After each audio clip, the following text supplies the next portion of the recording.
The champ Tyron Woodley is making a surprise appearance now. We're getting a hold of him. I believe he's in... Well, I don't know exactly where he is because I didn't ask him, but he is 5 days away from defending his title against Wonderboy Thompson. They fought at UFC 205 in New York. They fought to a draw. It was a super close fight. We didn't know what was going to happen as far as his next fight. It landed on March 4th. He is headlining UFC 209, and he is joining us right now on the phone. Tyron Woodley, are you there? I am here, man. You cannot have the MMA Hour Fight Week. Yes. The best show. Yes. In MMA, and I have the best welterweight in the world on it. Well, you know, I have to say, I apologize. I felt like, I know you were doing some media today. I saw you were going to be on some show called SportsCenter or whatever, and I was like, you know what? I don't want to pour it on. I hopefully will see you in Vegas. I didn't want to add too much to your plate, but I appreciate it. So some people just bring the news so unbiasedly. You kind of feel kind of honored to be on their show. Well, I appreciate. Well, wow, that means the world to me. I heard that you said, you know what, all these rinky-dink shows, they're not big enough, they're not good enough for the champ. Let me come on the People's Show. Let me talk to the people here, and thus you gave us some time. Is that accurate? That would be pretty accurate. How are the media rounds today? How are the interviews going?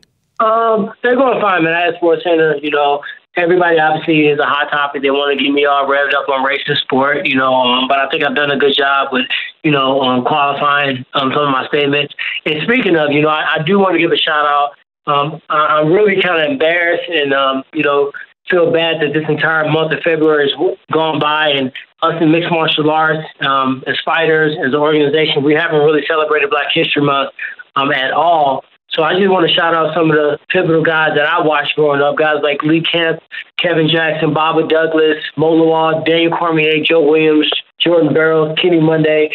These are all wrestlers that paved the way for us to really find wrestling as a sport. Growing up, I never really knew about wrestling. It was basketball, football, but guys like that, superheroes, really made it possible for us to want to compete in that sport called wrestling and put on that terrible outfit called a singlet. Yes. Well, that is a classy move. I appreciate that. There's still 1 day left in February, so thank you for doing that. Let me ask you this, Tyron. You were on the conference call, and it did seem like, you know, people were trying to go that route with you on Thursday, and, you know, I don't blame them because you have been outspoken, but you said something that caught my attention. You were like, you know what, I'm just going to say what I think everyone wants me to say. I'm not going that route anymore.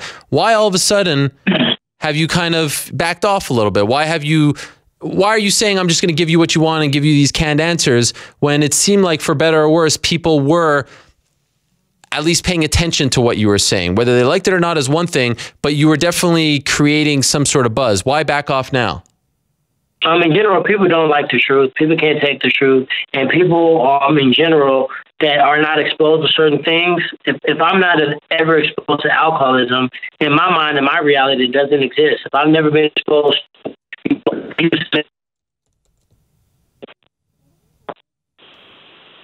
Oh, did we lose him? If I'm not in the culture, you know, day to day, we're trying to kill each other. You know, I'm, you know, look across the street and see someone that's, you know, a different color and fear that they're going to kill me. So I think that people that don't experience that immediate discrimination, racism, whatever, I think they just are into the fact that it exists, and they're insistent really getting a solution. It's not really putting. Hey, Tyron, I don't mean to interrupt, but you're cutting out. Can you hear me now? Now I can hear you. Yep. Are you in a bad area? Yeah, I'm in a horrible area called a damn sauna. You're in a sauna right now? Hey, man, I'm an OG. I do what I got to do. Holy smokes. Is that safe with the phone?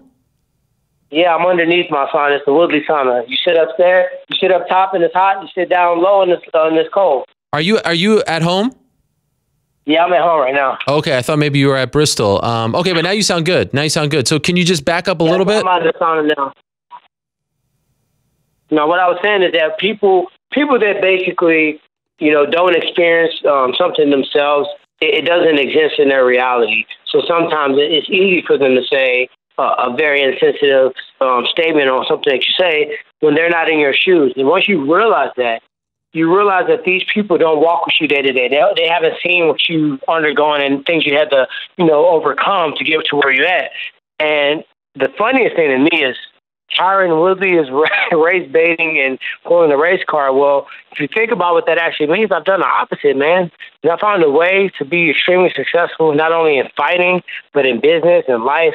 And, just in all things that I put my freaking mind to, I've been successful in it. And that says something for me that I'm not the victim, that I found a way when there was no way. So, and I kind of knew what the press conference would be like. When they called me, I said, the press conference is going to be freaking Tony Ferguson talking crap that only Tony Ferguson think is cool. He's going to take over the show. It's going to be Khabib, trying to communicate with him and getting talked over because obviously his first language is in English. It's going to be Wonder Boy being over complimentary, and it's going to be me basically being indifferent. And the conference was every bit of that. Okay, and so there was one point where Ferguson said, I don't even know why I'm not the main event. And Khabib on my show earlier actually agreed with him and said, yeah, we're the main event. I saw you kind of chime in there, or I heard you chime in, but I don't think he heard you because he was talking. Did you take offense to that? He said, I don't know why me and Khabib aren't the main event. Yeah. And I said, because you're not a world champion. Flat out. There's nothing else to say. I didn't need to continue this. You're not the world champion. And that's the thing I hate about the sport. When did our sport become this fashion show? Who can talk the most crap? These guys are sitting on couches and came up watching Chael Sonnen and some of these other great entertainers entertain them. This is a damn sport. Go out there and earn your key. If you're a world champion and you earned that key, then earn the key. He came on the show late. Tony Ferguson kept hanging up during a press conference, and he kept saying, let's get this show on the road. I got stuff to do. Dude, if you don't sit your funny-looking self down somewhere, you are not the world champion. You need to calm down, fight Khabib, who you've been running from, and Khabib was trying to be respectful and trying to talk a little crap himself, and he kept cutting him off because he obviously had a language barrier. And meanwhile, the number one contender and the world champion are sitting here having to listen to this shenanigans. So, I was just annoyed more than anything. Most of the time I was muting and, doing my thing. You were asked about GSP, and you said the right thing. You said, I'm just going I have a fight in 5 days now. I'm not going to focus on someone else. I got to beat this guy first.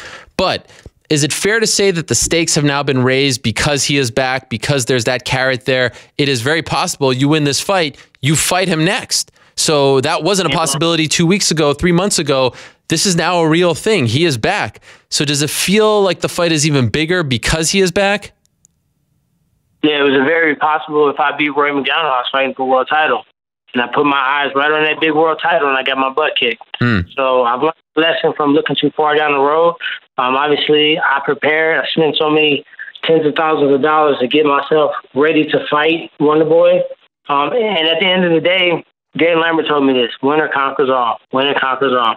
You can say what you want, you can do what you want, but as long as I keep on beating guys after guys after guys, guys after guys, and nobody's left, I'm the best in the world. If you look at the top 10, look how many guys I fought in the top 10. Just the top 5.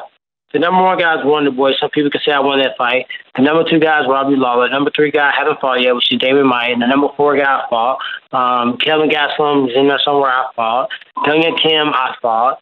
If you think about all these guys I fought, people have a short-term memory on who I've actually competed against and beat. So with that said, I can't focus on that. My manager called me. Malky was like, man, I said, man, don't call me with that BS, man. And don't call me talking about George. I've already heard it. And plus, you last-minute news, I heard that 2 weeks ago. I said, anyway, I got this guy to focus on. I don't want to hear about nothing. He laughed at me because, our relationship. I talk crazy to him. He talk crazy to me. But at the end of the day, man, I'm a focused athlete. I'm not going to disrespect Wonder Boy. I'm giving him all my attention.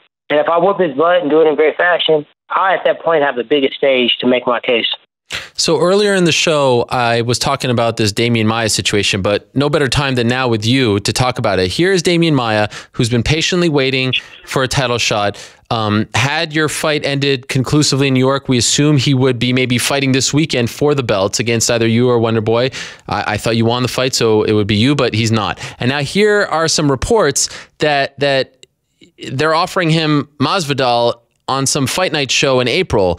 And to me, this blows my mind. 5 days before, you're telling the guy that he has to fight Masvidal, who's not even in the top 5. All due respect, great opportunity for Masvidal, but for Maia, and I hate this word, but it's the only word that comes to mind. This just doesn't seem fair. It doesn't seem fair 5 days before he made it to the finish line. Why are you making him fight someone else? How do you feel about it? If you're Damian Maia, what do you do here? Because you know he wants a title shot. He's been very clear. And now maybe they need a main event. They have too many shows. They don't think Lobov Swanson is big enough. And so they're saying, go ahead, fight. You know, you have to fight in Nashville, or maybe we're not going to give you. Who knows what they're saying to him? But clearly this is not what he wanted. What do you make of it? I mean, would you like me to say what everyone wants to hear? Or you want me to say the honest truth? I want the honest truth. That's what I expect. The honest truth is I've been Damian Maia before. And I would love to feel bad for him. I would love to have compassion for him, but I've been that guy. I've been in, if Kelvin Gastelum beat Tyron, he's going to fight for world title. If Rory McDonald beat Tyron, he's going to fight for world title. If Carlos Condit beat Tyron, he's going to fight for world title. I've been in those fights where my opponent in victory fights for a world title, but not so much myself. Unfortunately, Damian Maia's style is not respected. This is a sport of mixed martial arts, and we as fans and spectators do not respect the Brazilian Jiu-Jitsu aspect of mixed martial art, which the entire sport was built off of, if people have the short-term memory with the Gracies. So they don't respect his ability to dominate, take guys down, take their back, and completely, you know, be an anaconda on these top-level strikers, and he's had a crazy win streak. He should be fighting me now. Yeah. So if anybody wants to step down and say, hey, man, you know what, this ain't right. Hey, man, you know what, he's getting the short end of the stick. Stephen Wonderboy Thompson, who was in that octagon, who knows he didn't freaking win that fight, he should be like, you know what, it's only right and true that Damian Maia fight. I'll go and fight Masvidal. I'll fight Cowboy Cerrone. I'll fight Robbie Lawler. And then if I win that fight, then I'll fight the winner. That's what should have happened. But obviously, you know, we're not silly. We got people that act like they're in it for, you know, the glory and all that other stuff, but it's about being a champion. It's about making the money. Man, I just feel for him. The guy, I mean, just does everything right, so classy, and here he is almost at the finish line, and he has to take one more fight against a very tough opponent, Masvidal. I don't begrudge Masvidal for taking the fight. Big fight for him. He's looked very good as of late, but Maia has done enough, and he's sat long enough. And it's an unfortunate thing because in victory, for either me or Wonderboy, the conversation is already on the table for a potential fight against George. You know what I mean? And this is unfortunate. He would have to come out of his character. He would have to be somebody he is not. He would have to try to talk some mad crap and be a person that can sell pay-per-view for him to get this fight. That's the unfortunate and that's the uncut raw of what he would have to do. I don't think he has enough time to bridge the gap. He speaks pretty good English, but not in the accent where we don't believe it. Thiago Alves, if he starts talking crap, we don't believe it. You know what I mean? He spent a lot of time perfecting his American language and his accent, and it's believable. So he can cross over internationally. So that's the sucks. You should only fight purely on your ability to beat top guys, and he's done that. But you know, as a champion, I got to look out for myself. I can't go and look out for Maia or look out. Sure, for no. So, yeah, no. I understand what he's at. I've been there before. But I've had to make some adjustments for myself, you know, to make sure that I'm marketable enough to be in this position. I've been trying to get the answer to this question, and I'm hitting walls left and right, so I come to you, the champion. Why is Robbie Lawler no longer with ATT? To be honest, you know, it's kind of bizarre, you know. You know, he was given a home court advantage when we fought. You know, he didn't feel comfortable with me coming down there. Dan Lambert wanted me to come down, and I said, you know what, he's a champion. That's why I don't understand. Oh, how did George St. Pierre come through? Guys, have we forgotten respect? This is martial art. Martial art means you have to be disciplined to do it. That's why they call them disciplines. So when you have a guy like George St. Pierre, who's been the greatest champion, if he would have came in and got the fight against Robbie Lawler, I would have taken my butt and took 2 steps back and allowed it to happen and fought another fight and did what I had to do because he earned that point. Even though I was there longer, even though I'm an original American Top Team member, at that time, Robbie Lawler was a champion of the world. He didn't feel comfortable with me coming down there training, and we were fighting each other, so therefore, I did not come to Florida. So I don't understand how he would feel a certain type of way. I don't know all the details behind it, but I was more than respectful, more than accommodating during that entire time. So he couldn't have had a bad taste from me. He couldn't have had a bad taste from, American Top Team. And to be honest, he had all the advantages. He had the warm weather. He had the freaking all the flashy facilities. He had all coaches. He had all the training partners. He had all the the facilities, the bells and whistles. And I just had I had the grind. You know what I mean? So do you know why he left though after getting that kind of treatment? And I think it was just for the first time in his career, I think he was kind of a person that people were looking up to. I think he was kind of a leader, and I think actually lost me. And walking in the gym and kind of seeing my picture on the wall with the belt on, in his mind, you start having ownership to that belt. You feel like it's your belt. And I think he just couldn't take a looking at that. And this is all assumption. I've not spoken to Robbie. I called him a week after the fight, make sure we were good and he was good, and we were. So since then, man, I really haven't spoken to him. Okay, fair enough. Speaking of speaking to people, very interesting scenario played out. Dana White says you're a bit of a drama queen. Next thing I know, you're at the Super Bowl with him. So are we cool now with the boss? What's going on? I'm sorry, I didn't. What do you mean? I see you there, like you're like 10th row, 50-yard line. Dana, you a drama queen. How about that? What is that? Dana White is a drama queen. Say that again. Dana White is the drama queen. Oh, okay. He's the drama queen. Really? And guess what? Isn't it called the teapot calling me the kettle? How does that saying go? Why Dana White don't call me a drama queen? He's the biggest drama queen. I learned from the best. What do you mean by that? Can you elaborate? Well, I just think that we've seen Dana. If you get Dana mad, he gets really mad, and then really quickly, he gets. I think he get mad at so many people, he forget he was mad at you, and he almost just wipes it from his memory. So, I thought it was actually kind of funny when he called me a drama queen, and he called me and he told me that he said that, and I was like, man, you're a drama queen. Yeah, I didn't take it personal. I think what he was saying is that he feels as if some of the treatment that I was talking about, some of the buzz, he thinks that if I was more like Conor, then I would be a bigger star. Well, guess what? I'll never be anything like Conor. So if that's what it takes to be a star, then I would never be a star. So you can't tell a man to be like another man, and that's just not who I am. I won't ever be it. And I think his mind and his formula and model for what makes a superstar is just something that Conor has encompassed for him and the organization. But what I said was factual. What I said had merit. But I had instances and actual, things that took place, and I just didn't care to get into great detail because it didn't make a difference. As long as the organization called me and wanted to see what I was talking about and made an effort to make some corrections, that was the goal. Put the conversation on the table. Let's not act like it doesn't exist. Let's act like I'm stripping and making stuff up, and go from that point, and let's make some changes. And that's happened, clearly, because you were at the Super Bowl with him, right? I mean, you guys are on good terms.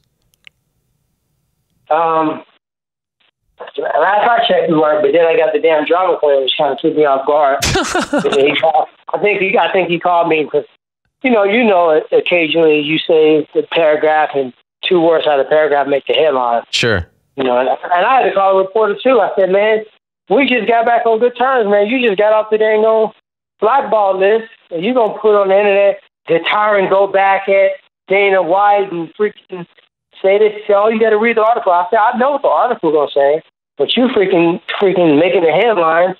Well, I'm gonna have to freaking get into this heated conversation with Dana in like 10 minutes. Did you enjoy going to the Super Bowl with him? It was fun, man. The Super Bowl was fun. It was my first time. You're going to stay on that Super Bowl thing, aren't you? I mean, it was just great. I know where you're getting at. What do you mean? It was great. There I am on Instagram. I'm like, look at these buddies. This is great. Oh, my God. Hey, it was a great time. All right. Fair enough. Are you I know you love to fight. You love to make money. But come March 5th, when you're back on this show on Monday, because it's been somewhat of a tradition now after your fights, we're developing something here. It's fun. When you're back on this show, are you just most looking forward to moving on from the whole Wonder Boy experience? I mean, this is something that has been, you know, essentially since the second you won, July 30th, it's been Wonder Boy, Wonder Boy. And you've tried to go in different directions. It's back to Wonder Boy. And you fight him in New York, and then the draw, and then the rematch and all this stuff. Are you almost, in a sense, most looking forward to just moving on from the guy and not having to think and talk about him anymore? You know, I don't feel obligated to talk about him, man. You know, he's not a part of my day. It's not like I wake up, brush your teeth, take a shower, talk about Wonder Boy, go take a who's who, look at the internet, talk more about Wonder Boy. I think people in general, it's not a lot to talk about in our sport right now. You got Conor taking the key uphill. You got freaking, you know, no one knows what Ronda's doing. Holly Holmes was getting a title shot, you know, her recently. You know, people thought she might have won, didn't win. Now that's kind of going down the drain. Just think about our sport, you know. If anything, people need to talk about, you know, the ball being dropped on certain athletes and potential stars, not having marketing put behind them to project them into stardom. Like who? We don't have, like myself, maybe. Okay. we don't have a lot of guys that are, you know, what happens if Cody Garbrandt doesn't become the star that all the money is put into him to become. And Cody's my boy, don't get me wrong. That's my homie. And, you know, I'm a huge supporter of him. You know, I like Dominic Cruz as well, but, you know, Cody Garbrandt has earned everything he's gotten. He's a hard-working kid, and I'm happy for him. But he's given some extra help to become a star. And hopefully he takes, you know, full advantage of it. He becomes a star. I think other athletes should be warranted and given that same opportunity, or you're going to find a situation where Paige Van Zandt takes a few losses. You know what I mean? You know, my boy Sage, love him to death. You know, it's a lot of pressure on him to become a star. You know, he's a young kid. Me and Dean and Duke have taken him on our wing, and we're going to try to help him out. But he's got a lot of pressure on him to be a star. Anthony Pedersen, he had a lot of pressure on him to be a star. Some of these guys didn't ask for that role. Some of these guys, you know, didn't even self-promote themselves before to get that position. Now it's almost forced stardom. There's guys out there. Think about Aljamain Sterling. Think about George Masvidal. Think about guys like myself. People that are, you know, I mean, we're already doing it by ourselves anyway. You know what I mean? Nobody has a better, you know, video blog than myself. I hate to toot my own horn, but nothing's even close to the champ life and the champ camp. You know, not the Mac life, not anything. It's no content. It's done in high quality. It shows substance. It's not just flashy cars, suits, talking money about, you know, talking crap about money. It's real life, real networking, real relationship building, real entrepreneurship. You know what I mean? When I get done after I do your show, I'm on a flight to Tampa to do a co-star in a movie. You know, my life is done. Not wait, this week? Just by fighting. This week? No, next week. Oh, okay. Oh, you're saying after? Okay, I like that. I like that. You've already booked your slot. You're that confident. Well, I already got my plane flight. Let's see. No. I mean, you said after I do your show, I'm on a flight to Tampa. So I was like, today you're going to Tampa? I was thinking today's show. No. Next week. What's the movie? March 6th, I'm heading. I'm doing a movie called The Favorite. So I play this MMA coach, and I get to be this old ass man. So that'll be fun. Wow. By the way, and congratulations on that. Any big stars in that I would know? It's a lower budget movie, so okay. I think Uriah Hall's in it. I'm in it. A couple other guys. You know, I'm just trying to get my acting shot. This would be like a supporting lead role, so I get more lines, so that, you know, it's almost positioning me where I just get used to breathing and getting out of my own self. I can play myself. I can play gangster really easy. I can play tactical special forces. I can do all that stuff really easy. I look like it. But, you know, some of these other movies, like I did a movie called Office Uprising that's coming out. I had to get out of my character on that. I did a movie called, the heck is it called? It used to be called Going Under. They changed the title of it. That's coming out with Bruce Willis, John Goodman, and Wood Harris. I got to, you know, play something different in that movie. So for me, in general, it's called Once Upon a Time in Venice. Oh. That's coming out this year. Yeah. I think I've heard of that one. Yeah, so... Okay, well, keep it up. I have two more questions for you. The first one is, I mentioned this at the top of the show, on like the pound for pound scale.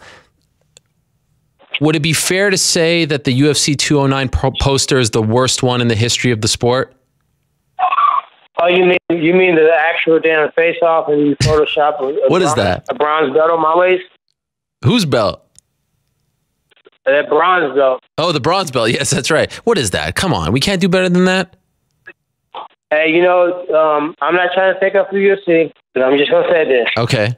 They did tell me that they had some shifts in, staff and somebody in the graphic design company, graphic design department might have, shifted to a different employer. But to be honest, I could have done that shit. I could have done that, and I've never opened Photoshop on my computer. I don't even know if I have it, and I feel like I could have done one better in the next 5 minutes. Yeah, I mean, I'm not gonna act like I was down with that. I wasn't. All right. Last thing, I saw you teaching young Sage some cooking lessons. Does he got soul? Does he know what it takes in the kitchen, or does he still have a ways to go? My man Sage, he was scared I was about to use a bit of seasoning. that little poor thing ain't never had. He never had a piece of fried chicken until he went to Roscoe's with me. Oh wow! He had 3 M&Ms in his life, and never had hardly. He said I had a pinch of a burger from fast food. So sorry, Mr. Northcutt, Mrs. Northcutt, but we corrupted your boy a little bit. We made him eat a chicken feet, a chicken foot. we bought these nasty chicken paws. We put them on the grill. He took a bite of it. He had a fried piece of chicken from Roscoe's Chicken and Waffles. Wow. And we made him eat some brownies. So we tried to give him a little culture. We took him down Skid Row. We took him to see Birth of a Nation. Whoa. And we picked him up. On Martin Luther King Day. So he is a soul brother. This is a show in itself. You teaching him all these things, popping his cherry. We decided that we're gonna make a show. It's gonna be called Shopping with Sage or Cooking with Sage. Wow. Because you would be completely shocked on how much food he has never consumed in his life. Unbelievable. What a pure soul. Yep. When do you go to Vegas? Tomorrow. Okay. I wish you the best, my man. Thank you for jumping in. I will see you in Vegas. I will be there, and I look forward to it. And let's not create too much drama before the fight now. We don't want to sell too many pay-per-views, all right? No, I'm going to create some drama. I'm just saving it. All right, fair enough. But I do really appreciate you coming on. Always great to talk to you, and I look forward to talking to you next Monday. All right, sounds good. Thank you, Tyron. There he is, the UFC welterweight champion, Tyron Woodley, stopping by. Great stuff from him. How about that? Getting a call from the champion who's headlining Saturday night's show. Surprise call, that is, right before we close up shop today. That's a lot of fun. And yes, I know I'm pouring it on the poster, but it's only fair. This card is great. That poster does not tell the story of what Saturday night is all about. This is a great card. This is the best card of the year thus far. No doubt about that. 2 amazing fights at the top. You got the return of Rashad Evans at 185. You got Alistair Overeem versus Mark Hunt. How about that?